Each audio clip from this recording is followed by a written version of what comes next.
الحمد لله رب العالمين. الحمد لله الذي أنزل على عبده الكتاب ولم يجعل له عوجا. اللهم صل على محمد وعلى آل محمد كما صليت على إبراهيم وعلى آل إبراهيم إنك حميد مجيد. اللهم بارك على محمد وعلى آل محمد كما باركت على إبراهيم وعلى آل إبراهيم إنك حميد مجيد. أما بعد فإن خير الكلام كلام الله وخير الهدي هدي محمد صلى الله عليه وسلم وشر الأمور محدثاتها وكل محدثة بدعة وكل بدعة ضلالة وكل ضلالة في النار. أعوذ بالله من الشيطان الرجيم. يا أيها الذين آمنوا اتقوا الله حق تقاته ولا تموتن إلا وأنتم مسلمون.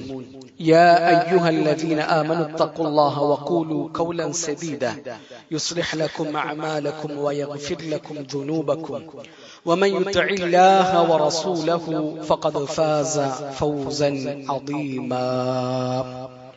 اللهم سبحانك لا علم لنا إلا ما علمتنا إنك أنت العليم الحكيم.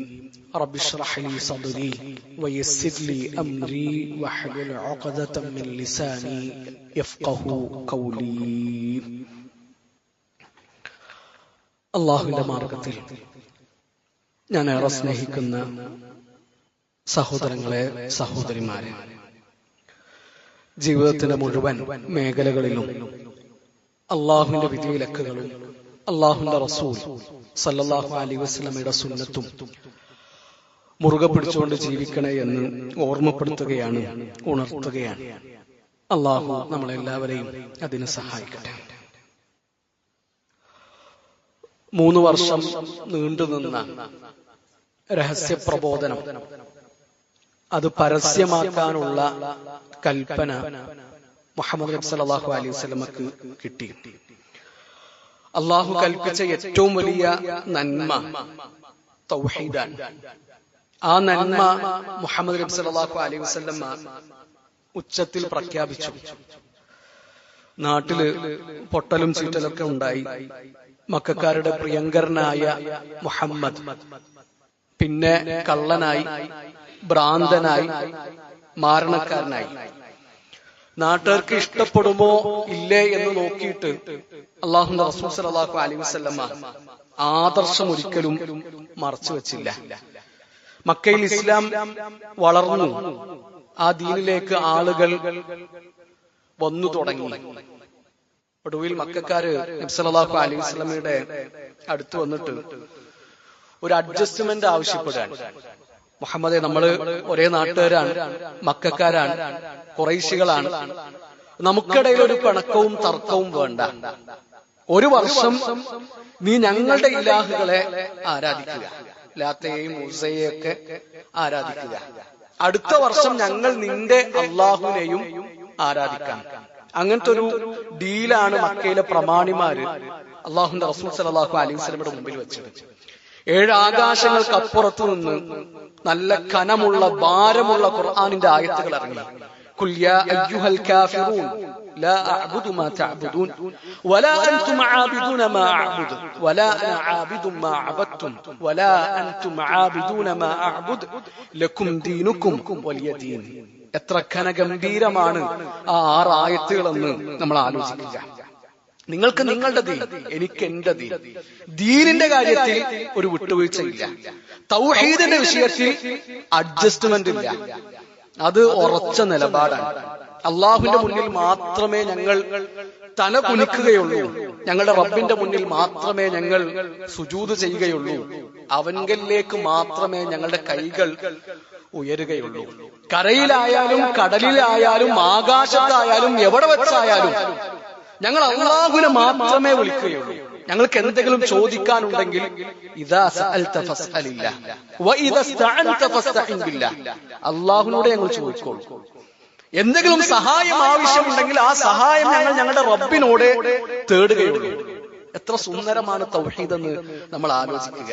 എത്ര മനോഹരമാണ് ലാ ഇലാഹ ഇല്ലല്ലാഹ്. ആ ആദർശത്തിന് എന്തൊരു ശക്തിയും മൂർച്ചയുമാണ്.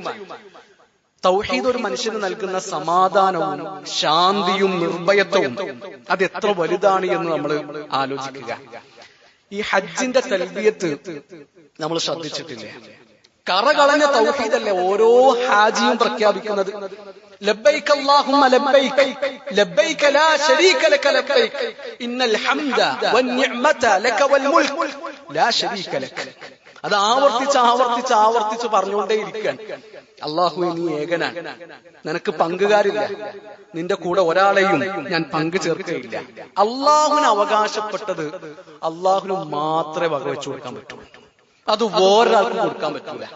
അത് വേറൊരാൾക്ക് കൊടുത്താൽ അതാണ് ഏറ്റവും വലിയ തിന്മ, അതാണ് ഏറ്റവും വലിയ അക്രമം, അതാണ് ശിർക്ക്. ഹജ്ജിന് നൽകാനുള്ള ആദ്യത്തെയും ഒന്നാമത്തെയും സന്ദേശം അത് കറകളഞ്ഞ തൗഹീദിന്റെ സന്ദേശമാണ്. ലക്ഷക്കണക്കിന് ഹാജിമാര് മക്കയിൽ എത്തിയിട്ടുണ്ട്.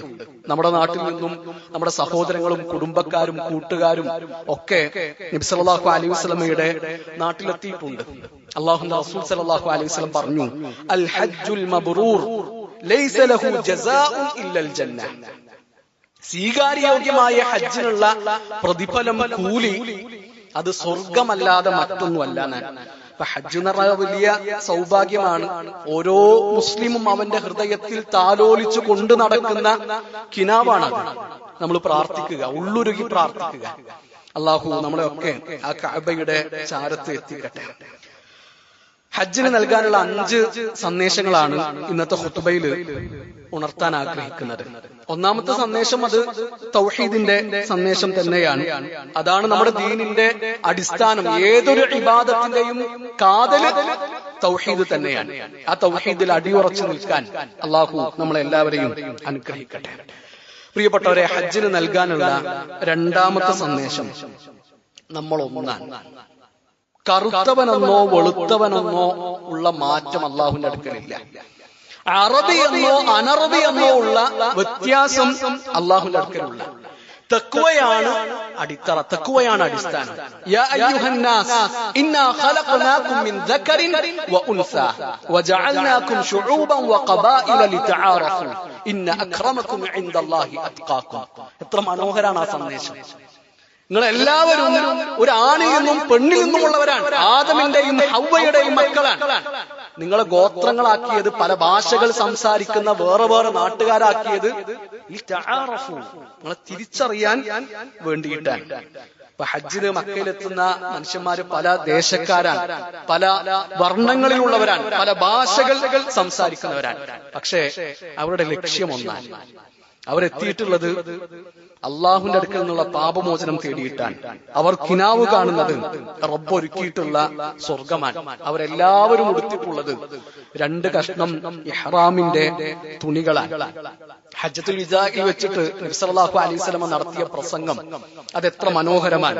അയ്യുഹന്നാസ് ഇന്ന റബ്ബക്കും വാഹിദ്.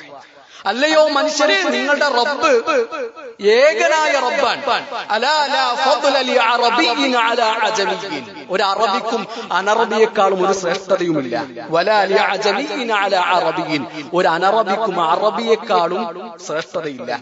വലാ ലി അഹ്മറ അലാ അസ്വദ വലാ ലി അസ്വദ അലാ അഹ്മർ. കറുത്തവന് വെളുത്തവനെക്കാളോ കറുത്തവനെക്കാളോ ശ്രേഷ്ഠതയില്ല. ഇല്ലാ ബിത്തഖ്വ അല്ലാഹ്, തഖ്വ കൊണ്ടല്ലാതെ. ഇന്ന അക്രമക്കും ഇൻദല്ലാഹി അത്ഖാക്കും. ഇപ്പൊ തറവാട് കൊണ്ടും നിറം കൊണ്ടും സൗന്ദര്യം കൊണ്ടും കുടുംബ മഹിമ കൊണ്ടും മുതലുകൊണ്ടും സ്വത്തുകൊണ്ടൊന്നും ആഖിറത്തിൽ ഒന്നും ആർക്കും കിട്ടാൻ പോകുന്നില്ല. അബൂലഹബിന് തറവാടിന് എന്തെങ്കിലും കുറവുണ്ടായിരുന്നു? വലിയ തറവാട്ടുകാരനല്ലേ അബൂലഹബ്. അള്ളാഹുവിന്റെ റസൂൽ സല്ലല്ലാഹു അലൈഹി വസല്ലമയുടെ തറവാട്ടുകാരനാണ്, ഖുറൈശിയാണ്. അതുകൊണ്ട് ആഖിറത്തിൽ അബൂലഹബിന് എന്തെങ്കിലും മെച്ചമുണ്ടോ? ഫിറഔന് അധികാരത്തിന് എന്തെങ്കിലും കുറവുണ്ടായിരുന്നു? ആ അധികാരം കൊണ്ട് ഫിറഔൻ ആഖിറത്തിൽ എന്താണ് നേടിയത്? കാറൂനിന് മുതലിന് എന്തെങ്കിലും കുറവുണ്ടായിരുന്നു? ഇഷ്ടംപോലെ മുതലുണ്ടായിരുന്നു. പക്ഷെ ആ സമ്പത്ത് കൊണ്ട് കാറൂന് ആഖിറത്തിൽ എന്താണ് നേടിയത്? അപ്പൊ ആഖിറത്തിൽ ബാക്കിയാവുക തഖ്വയാണ്. ഹജ്ജിന് വേണ്ടിയിട്ടുള്ള ഒരുക്കങ്ങൾ നടത്താൻ പറയുന്നിടത്ത്, വിഭവങ്ങൾ ശേഖരിക്കാൻ പറയുന്നിടത്ത് ഖുർആൻ പറയുന്നുണ്ട് വതസവ്വദു, നിങ്ങൾ യാത്രയിലെ വിഭവങ്ങൾ ശേഖരിക്കുക. ഫഇന്ന ഖൈറ സാദി തഖ്വ, ഏറ്റവും നല്ല വിഭവം എന്ന് പറഞ്ഞാൽ അത് തഖ്വയാണ്. അപ്പൊ ഹജ്ജിന് നൽകാനുള്ള രണ്ടാമത്തെ സന്ദേശം, നമ്മൾ ആദമിന്റെയും ഹവ്വയുടെയും മക്കളാണ്. നമുക്കിടയിൽ നിറത്തിന്റെ പേരിൽ, നമുക്കിടയിൽ അറബിയാണോ അനറബിയാണോ അങ്ങനത്തെ ഒരു മാറ്റമൊന്നുമില്ല. തഖ്വയുണ്ടോ അവർക്കാണ് വിജയമുള്ളത്. പ്രിയപ്പെട്ടവരെ, ഹജ്ജിന് നൽകാനുള്ള മൂന്നാമത്തെ സന്ദേശം, നിങ്ങൾ ചാണിന് ചാണായിട്ട് മുഴത്തിന് മുഴമായിട്ട് അല്ലാഹുവിന്റെ റസൂൽ സല്ലല്ലാഹു അലൈഹി വസല്ലമയെ പിന്തുടരണം, ഫോളോ ചെയ്യണമെന്ന സന്ദേശമാണ്. നബി സല്ലല്ലാഹു അലൈഹി വസല്ലമയുടെ ഹജ്ജത്തുൽ വിദാഇ അല്ലാഹുവിന്റെ റസൂൽ സല്ലല്ലാഹു അലൈഹി വസല്ലം ഒട്ടകപ്പുറത്താണുള്ളത്. കൂടെയുള്ള അനുചരന്മാരോട് നബി സല്ലല്ലാഹു അലൈഹി വസല്ലം പറയുന്നുണ്ട്, ലിതഖുദൂ മനാസികക്കും, നിങ്ങൾ ഈ ഹജ്ജിന്റെ കർമ്മങ്ങൾ എന്റെ അടുത്ത് നിന്ന് പഠിക്കണം. ഞാൻ എങ്ങനെയാണോ ഹജ്ജ് ചെയ്യുന്നത് അങ്ങനെ നിങ്ങൾ ഹജ്ജിന്റെ ഓരോ കർമ്മങ്ങളും പഠിച്ചെടുക്കണം. ഈ ഹജ്ജിന് ശേഷം ഇനി എനിക്കൊരു ഹജ്ജ് ഉണ്ടാകുമോ എന്ന് എനിക്കറിയില്ല. നബി സല്ലല്ലാഹു അലൈഹി വസല്ലം ജീവിതത്തിൽ ആകെ ഒരു ഹജ്ജാണ് ചെയ്തിട്ടുള്ളത്. അവിടെ നബി അനുചരന്മാരോട് പ്രത്യേകം പറയാണ്, ഹജ്ജിന്റെ ഓരോ കർമ്മങ്ങളും ഞാൻ എങ്ങനെയാണോ ചെയ്യുന്നത് അങ്ങനെ നിങ്ങൾ പിൻപറ്റണം, പിന്തുടരണം. ഉമർ ഇബ്നുൽ ഖത്താബ് റളിയല്ലാഹു അൻഹു ഹജറുൽ അസ്വദ് ചുംബിച്ചിട്ട് പറയുന്നുണ്ട്, വല്ലാഹി ഇന്നി ലഉഖബ്ബിലുക, ഞാൻ ഇതാ നിന്നെ ചുംബിച്ചിട്ടുണ്ട്. വ ഇന്നി അഅലമു അന്നക ഹജർ, നീ വെറും ഒരു കല്ലാണ് എന്ന് എനിക്കറിയാം. വ അന്നക ലാ തദുറു വലാ തൻഫ, നിനക്കൊരു ഉപകാരമോ ഉപദ്രവമോ ചെയ്യാൻ കഴിയില്ല എന്നും എനിക്കറിയാം. വലൗലാ അന്നി റഅയ്തു റസൂലല്ലാഹ് സല്ലല്ലാഹു അലൈഹി വസല്ലം ഖബ്ബലക മാ ഖബ്ബൽതു, അല്ലാഹുവിന്റെ റസൂൽ നിന്നെ ചുംബിക്കുന്നത് ഞാൻ കണ്ടിട്ടില്ലായിരുന്നുവെങ്കിൽ ഞാൻ ഒരിക്കലും നിന്നെ ചുംബിക്കുമായിരുന്നില്ല. ഹജ്ജിന്റെ ഓരോ കർമ്മങ്ങളും അങ്ങനെയല്ലേ. നബി സല്ലല്ലാഹു അലൈഹി വസല്ലം എന്താണോ പഠിപ്പിച്ചത് അത് അതുപോലെ നമ്മൾ ഫോളോ ചെയ്യാണ് ചെയ്യുന്നത്. ഇപ്പൊ കഅബയെ പറ്റിയിട്ട് നമ്മൾ ആലോചിക്കുക. കഅബയില് ഹജർ തൊടലും ചുംബിക്കലും സുന്നത്താണ്. ഹജറുൽ അസ്വദ് തൊടലും ചുംബിക്കലും സുന്നത്താണ്. റുക്നുൽ യമാനി ചുംബിക്കാൻ പറ്റൂല, തൊടാനേ പറ്റുള്ളൂ, തൊടല് സുന്നത്താണ്. കഅബക്ക് വേറെയും മൂലകളുണ്ടല്ലോ, വേറെ ഒരു ഭാഗവും തൊടാനും ചുംബിക്കാനും അല്ലാഹുവിന്റെ റസൂൽ സല്ലല്ലാഹു അലൈഹി വസല്ലം പഠിപ്പിച്ചിട്ടില്ല. വേറെ ഏതെങ്കിലും ഒരു ഭാഗം തൊടുന്നതിൽ എന്തെങ്കിലും പ്രത്യേക പുണ്യമുണ്ടെന്ന് വിചാരിച്ചിട്ടാണ് തൊടുന്നത് എങ്കിൽ അത് ബിദ്അത്താണ്. എന്താ, കഅബിന്റെ എല്ലാ ഭാഗവും കല്ല് തന്നെയല്ലേ? എല്ലാ ഭാഗവും കല്ല് തന്നെയാണ്. പക്ഷെ ഓരോ കല്ലിന്റെ അടുത്ത് വെച്ചിട്ടും അല്ലാഹുവിന്റെ റസൂൽ സല്ലല്ലാഹു അലൈഹി വസല്ലം എന്ത് ചെയ്തു അതാണ് നമ്മൾ നോക്കേണ്ടത്. ഹജറിന്റെ അടുത്ത് വെച്ച് നബി അത് തൊട്ടിട്ടുണ്ട്, നബി അത് ചുംബിച്ചിട്ടുണ്ട്. അതുകൊണ്ട് നമ്മൾ അത് തൊടുകയും ചുംബിക്കുകയും ചെയ്യും. റുക്നുൽ യമാനി നബി തൊട്ടിട്ടേ ഉള്ളൂ, ചുംബിച്ചിട്ടില്ല. അതുകൊണ്ട് നമ്മൾ അത് ചുംബിക്കൂല.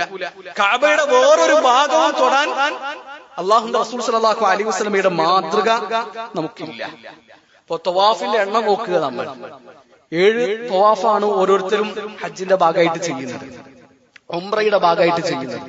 ഒരാൾ പറയാണ്, ഞാനിവിടെ കേരളത്തിൽ നിന്ന് ലക്ഷക്കണക്കിന് ഉറുപ്പിക ചെലവാക്കിയിട്ട് മക്കയിലെത്തിയതാണ്, എന്റെ തവാഫ് 7 ഒതുങ്ങൂല, എനിക്ക് 14 തവാഫ് ചെയ്യണമെന്ന് പറഞ്ഞാൽ ഓന്റെ ഹജ്ജ് പോയി എന്നല്ലാതെ വേറെന്താ? അപ്പൊ എന്താ 7ന്റെ ഒരു കണക്ക്, 7 എന്താ 8 എന്താ പ്രശ്നം? 8 പറ്റില്ല. അത് അല്ലാഹുവിന്റെ റസൂൽ സല്ലല്ലാഹു അലൈഹി വസല്ലം നിശ്ചയിച്ചെന്ന കണക്കാണ്. അപ്പൊ അവിടെ നബി സല്ലല്ലാഹു അലൈഹി വസല്ലമയെ ഫോളോ ചെയ്യാണ് വേണ്ടത്. അല്ലെ, പുരുഷന്മാർക്ക് അടിവസ്ത്രം പോലും ഉടുക്കാനുള്ള അനുവാദമില്ല. തുന്നിയ വസ്ത്രം ധരിക്കാൻ പറ്റൂല. 2 കഷ്ണം തുണി ഉണ്ടാകും, ഇഹ്റാമിന്റെ തുണി, അതാണ് ഉടുക്കുക. എന്താ, ഞാൻ അടിവസ്ത്രം ഉടുത്താൽ, ഞാൻ തുന്നിയ വസ്ത്രം ധരിച്ചാൽ, ഞാൻ തല മറച്ചാൽ മറക്കാൻ പറ്റൂല, ഉടുക്കാൻ പറ്റൂല. അതാണ് നബി സല്ലല്ലാഹു അലൈഹി വസല്ലം കാണിച്ചു തന്നിട്ടുള്ള ഹജ്ജ്. അപ്പൊ അതൊക്കെ ബുദ്ധി കൊണ്ട് ആലോചിക്കുകയാണെങ്കിലോ ഓൻ എവിടെ എത്തില്ല, അതിനൊരു അറ്റം ഉണ്ടാവുകയില്ല. അപ്പൊ ഹജ്ജിന് നമുക്ക് നൽകാനുള്ള മൂന്നാമത്തെ സന്ദേശം, നബി സല്ലല്ലാഹു അലൈഹി വസല്ലമയെ ചാണിന് ചാണായിട്ട് മുഴത്തിന് മുഴമായിട്ട് നിങ്ങൾ ഫോളോ ചെയ്യുക എന്ന സന്ദേശമാണ്. പ്രിയപ്പെട്ടവരെ, ഹജ്ജ് നമുക്ക് തരുന്ന 4ാമത്തെ മെസ്സേജ് സ്ത്രീ സുരക്ഷയുടെ മെസ്സേജാണ്. ഒരു സ്ത്രീ എങ്ങനെ സംരക്ഷിക്കപ്പെടണം, അവൾ എത്ര സുരക്ഷിതയായിരിക്കണം എന്ന സന്ദേശം ഹജ്ജ് നമുക്ക് തരുന്നുണ്ട്. നബി സല്ലല്ലാഹു അലൈഹി വസല്ലം ഒരിക്കൽ മുമ്പിലിരിക്കുന്ന സഹാബിമാരോട് പറയാണ്, ലാ തുസാഫിരിൽ മർഅ ഇല്ലാ മഅ ദി മഹ്റമിൻ, ഒരു മഹ്റമില്ലാതെ ഒരു പെണ്ണ് ഒറ്റയ്ക്ക് യാത്ര ചെയ്യാൻ പാടില്ല. വലാ യദ്ഖുലു അലൈഹാ റജുലുൻ ഇല്ലാ വമഅഹാ മഹ്റം, കൂടെ മഹ്റമില്ലാതെ ഒരു ആണും ഒരു പെണ്ണും തനിച്ചാകാനും പാടില്ല. അപ്പൊ ആ സദസ്സിലുണ്ടായിരുന്ന ഒരു സഹാബി അല്ലാഹുവിന്റെ റസൂൽ സ്വല്ലല്ലാഹു അലൈഹി വസല്ലമയോട് പറയാണ്, യാ റസൂലല്ലാഹ് ഇന്നി ഉരീദു അൻ അഖ്റുജ ഫീ ജയ്ശി കദാ വകദാ. ഞാനിതാ ഒരു യുദ്ധത്തിന് പുറപ്പെടാൻ തീരുമാനിച്ചിട്ടുണ്ട്, ഞാൻ അങ്ങനെ പ്ലാൻ ചെയ്തിരിക്കാൻ. വഖറജത് ഇംറഅതി ഹാജതൻ, എന്റെ പെണ്ണുങ്ങളാണെങ്കിൽ ഹജ്ജിനും പുറപ്പെട്ടിട്ടുണ്ട്. നബി സല്ലല്ലാഹു അലൈഹി വസല്ലം എന്താ പറഞ്ഞതെന്നറിയോ? ഇദ്ഹബ് ഫഹുജ്ജ മഅ ഇംറഅതിക, നീ പോയിട്ട് അവളുടെ കൂടെ ഹജ്ജ് ചെയ്യ്. അവള് തനിച്ചാണ് പുറപ്പെട്ടിട്ടുള്ളത്, ഓളെ കൂടെ മഹ്റമില്ല. അപ്പൊ ഞാൻ എന്ത് ചെയ്യണം എന്നാണ് ആ സഹാബിന്റെ ചോദ്യം. അല്ലാഹുവിന്റെ റസൂൽ സ്വല്ലല്ലാഹു അലൈഹി വസല്ലം പറയാണ്, നീ പുറപ്പെടാൻ വിചാരിച്ച് ജിഹാദ് മാറ്റിവെച്ചേക്ക്, ആ യുദ്ധം മാറ്റിവെച്ചേക്ക്, നിന്റെ ഭാര്യന്റെ കൂടെ പോയിട്ട് നീ ഹജ്ജ് ചെയ്യ്. സഹീഹുൽ ബുഖാരിയിലെ ഹദീസാണ്. അല്ലാഹുവിന്റെ റസൂൽ സ്വല്ലല്ലാഹു അലൈഹി വസല്ലം അവിടെ ചോദിക്കുന്നില്ല, അന്റെ പെണ്ണുങ്ങൾ വേറെയും കുറെ പെണ്ണുങ്ങളെ കൂടെയാണോ പോയിട്ടുള്ളത്, അവൾ സുരക്ഷിതയാണോ, അവള് പ്രായമായ പെണ്ണാണോ, പ്രായം കൂടിയ പെണ്ണാണോ, പ്രായം കുറഞ്ഞ പെണ്ണാണോ, ചെറുപ്പക്കാരിയാണോ, സൗന്ദര്യമുള്ളവളാണോ, അങ്ങനത്തെ ചോദ്യമൊന്നും അല്ലാഹുവിന്റെ റസൂൽ സ്വല്ലല്ലാഹു അലൈഹി വസല്ലം ചോദിച്ചിട്ടില്ല. ഓൾ ഒറ്റയ്ക്ക് ഹജ്ജ് ചെയ്യാൻ പോയിട്ടുണ്ടെങ്കിൽ നീയും അവളുടെ കൂടെ പോകണം, നീയും അവൾക്ക് മഹ്റമായിട്ട് അവളുടെ കൂടെ ഉണ്ടാകണം എന്നാണ് അല്ലാഹുവിന്റെ റസൂൽ സ്വല്ലല്ലാഹു അലൈഹി വസല്ലം ആ സഹാബിയോട് പറഞ്ഞത്. അപ്പൊ ഹജ്ജ് എന്ന് പറഞ്ഞാൽ അത് സ്ത്രീ സുരക്ഷയുടെ സന്ദേശം കൂടി, മെസ്സേജ് കൂടി നമുക്ക് തരുന്നുണ്ട്. അപ്പൊ ഇന്ന് നമ്മള് വലിയ സംഭവമായിട്ട് അഭിമാനത്തോട് കൂടി പറയും. എന്റെ രണ്ടാമത്തോള് കാനഡയിലാണ് പഠിക്കുന്നത്. ഓള് ഡൽഹിയിലാണ്, ഹൈദരാബാദിലാണ്, ചെന്നൈയിലാണ്, ബാംഗ്ലൂരാണ്. പഠിക്കണ്ടെന്ന് നമ്മൾ പറയുന്നില്ല, പക്ഷെ ആ നിയമങ്ങൾ പാലിച്ചുകൊണ്ടുള്ള പഠനമായിരിക്കണം. എങ്ങനെ ബാംഗ്ലൂർക്ക് ഒരു പെൺകുട്ടി പോകുന്നത്, ചെന്നൈക്ക് എങ്ങനെ പോകുന്നത്, ഹൈദരാബാദിലേക്ക് എങ്ങനെ പോകുന്നത്? ഓളെ കൂടെ ഓളെ വാപ്പുണ്ടോ, ഓളെ സഹോദരനുണ്ടോ, അവളുടെ മൂത്താപ്പയുണ്ടോ, എളാപ്പയുണ്ടോ? പ്രശ്നമില്ല, മഹ്റമാൻ, കൂടെ ആളുണ്ട്. തനിച്ചാണ് അവൾ പോകുന്നതെങ്കിൽ ഓരോ തവണ അവൾ കോളേജിലേക്ക് പോകുമ്പോഴും, ഓരോ തവണ അവൾ ക്യാമ്പസിലേക്ക് പോകുമ്പോഴും, ഓരോ തവണ അവൾ രാജ്യം വിട്ടു പോകുമ്പോഴും അള്ളാഹുവിന്റെ നിയമവും അള്ളാഹുവിന്റെ റസൂൽ സ്വല്ലല്ലാഹു അലൈഹി വസല്ലമയുടെ നിയമമാണ് അവൾ ലംഘിച്ചുകൊണ്ടിരിക്കുന്നത്. കാരണം നബി പറഞ്ഞ നിയമമാണ് ലാ തുസാഫിൽ മർഅ ഇല്ലാ മഅ ദി മഹ്റമിൻ. ഹജ്ജിന്റെ ഉംറയുടെ കേസിൽ പോലും അത് പറ്റൂല. പിന്നെ എങ്ങനെ അല്ലാത്ത കാര്യങ്ങൾക്ക് നമ്മളെ പെൺകുട്ടികൾ ഒറ്റക്ക് പോവുക, വേറെ ഏതെങ്കിലും ചെക്കന്മാരെ കൂടെ പോവുക? ഇതൊരിക്കലും പഠിക്കാൻ നിരുത്സാഹപ്പെടുത്തില്ല, പഠിക്കട്ടെ, പക്ഷെ നിയമങ്ങൾ പാലിക്കണം. അള്ളാഹുവിന്റെ റസൂലും പറഞ്ഞ നിയമങ്ങൾ പാലിച്ചുകൊണ്ടുള്ള പഠനം മതി, അതിനപ്പുറത്തേക്കുള്ള പഠനം നമുക്ക് ആവശ്യമില്ല. ദീനാണ് നമുക്ക് വലുത്, അള്ളാഹുവിന്റെ റസൂലും പറഞ്ഞ കാര്യങ്ങളാണ് നമുക്ക് വലുത്.